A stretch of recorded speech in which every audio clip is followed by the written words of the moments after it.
जी नमस्कार। नीतीश कुमार जी 2005 से लेके अब तक 26 तक बिहार के मुख्यमंत्री रहे। बीच में थोड़ा सा जीतन मांझी जी बने, लेकिन नीतीश कुमार जी रहे। ये गैर लालू जी के राजनीति था, मतलब लालू जी के विपक्ष में राजनीति थी, जिसमें नीतीश कुमार दंगल मार दिए। वैसे बहुत नेता थे, जीतन मांझी थे, उनके विपक्ष में कांग्रेस पार्टी थी, और आपसे कहे कम्युनिस्ट थी, आपसे कहे रामविलास पासवान जी थे, चिराग पासवान थे, ये सारे लोग थे। बट नीतीश कुमार जी, बीजेपी भी थी, लेकिन नीतीश कुमार जी एक चेहरा बनकर उभर गए बिहार में। एक ऐसी परिस्थिति बनी कि जब वो मुख्यमंत्री बने तो बनते ही चले गए। बीजेपी की भी मजबूरी थी, क्योंकि बीजेपी की सरकार तब केंद्र में नहीं थी। बीजेपी भी इतनी ताकतवर नहीं थी 2005 में, लेकिन अब बीजेपी शक्तिशाली बन गई है, पूरे भारत में छा गई है। चाहे जिस भी तरह से उलूल जुलूल, चाहे जिस भी कारण से, मंदिर मस्जिद के मुद्दे से।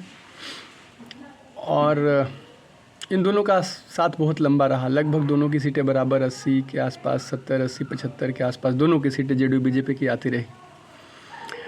लालू जी भी बहुत ताकतवर बन के उभरे रहे, लेकिन 2005 के बाद फिर वो सत्ता में वापस नहीं आए, और अब शायद नहीं आ पाए, क्योंकि जितने वोटों की ज़रूरत है वो आरजेडी के पास नहीं है। आरजेडी के पास केवल यादव और मुस्लिम वोट हैं, और बाकी जितने वोट हैं वो लगभग जेडीयू बीजेपी गठबंधन के पास है। तो अब नीतीश कुमार जी को राज्यसभा में जाना है, बीजेपी का प्रेशर है कि भाई आप इतना दिन रहे, अब मुझे भी दीजिए।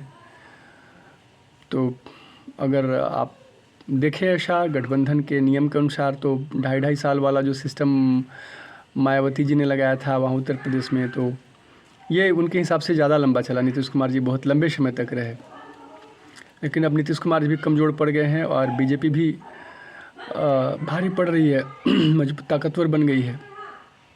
तो वो चाहती है कि इतना दिन तक आप रहे, तो अब मुझे चाहिए। तो अब ये लग रहा है कि अब नीतीश कुमार नहीं तो फिर बीजेपी बिहार में कौन।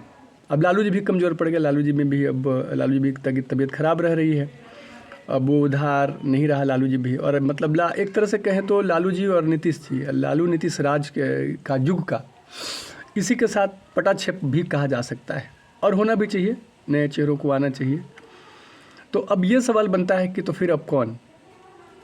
लालू जी के बाद नीतीश जी ने संभाला सत्ता, और अब नीतीश जी हट गए, तो अब फिर कौन। कई एक लोगों का मानना है सम्राट चौधरी, बिल्कुल नहीं। कुछ लोग कह रहे हैं विजय चौधरी, बिल्कुल नहीं। कुछ लोग कह रहे हैं अशोक चौधरी, तो वो पता नहीं कह सकते, चूँकि वो जेडीयू में है, तो उन पर भी नहीं। तो फिर मुख्यमंत्री कौन। जहाँ तक मेरा अपना आकलन है, मैं बता दूँ, कोई ब्राह्मण नहीं, कोई भूमिहार नहीं, कोई राजपूत नहीं, कोई लाला नहीं, कोई बनिया नहीं, कोई यादव भी नहीं शायद, और सम्राट चौधरी तो बिल्कुल नहीं। और कुछ श्रेयसी सिंह का नाम आया था, बिल्कुल नहीं, वो राजपूत हैं, कभी नहीं। राजपूत भी हैं और महिला भी हैं। हाँ, कोई इसी तरह का चेहरा आ सकता है कि महिला हो सकती है, लेकिन वो राजपूत नहीं हो सकती है, वो फॉरवर्ड नहीं हो सकती है, पपेट हो सकती है। बीजेपी पपेट मुख्यमंत्री बनाने का बीजेपी का ये रहा है। बीजेपी एक काबिल समझदार व्यक्ति को मुख्यमंत्री से लेकर प्रधानमंत्री तक कुछ भी नहीं बनाती है, तो कोई पपेट ही आएगा, कोई बहुत काबिल मुख्यमंत्री नहीं हो सकता है मेरे समझ से। लेकिन भूमिहार, राजपूत, ब्राह्मण, लाला, यादव, बनिया, ये नहीं होंगे। शायद दलित, महादलित, पिछड़ा या अति पिछड़ा से कोई हो सकता है, मेरा अपना मानना है।